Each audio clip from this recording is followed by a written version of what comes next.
तुम्हारे पास तो हमेशा वक्त नहीं होता था।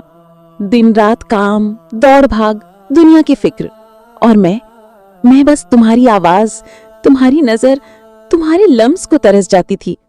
कितनी बार कहा था कि बैठो ना जरा देर, मेरी बात सुन लो, मेरे दिल की तन्हाई को समझो, मगर तुम हंसते हुए कहते थे तुम औरतों की बातें खत्म ही नहीं होती। आज देखो तुम खामोश हो, बिल्कुल खामोश। मैं रो रही हूं, पुकार रही हूं, और तुम्हें कोई जल्दी नहीं।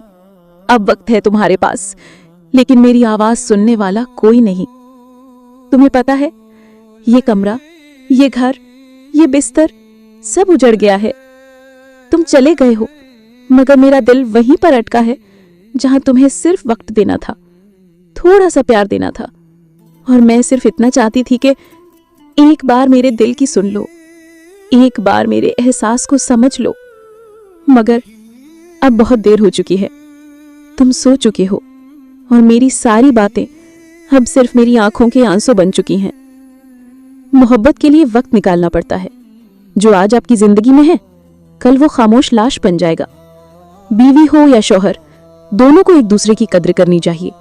खास तौर पर बीवियां खुदारा अपने शौहरों की खिदमत करें, उनसे प्यार से बात करें, क्योंकि कब्र के बाद सिर्फ पछतावा बचता है। इस तरह के दिल छू लेने वाले वीडियोस देखने के लिए लाइक और सब्सक्राइब करें। मिलते हैं अगले वीडियो में।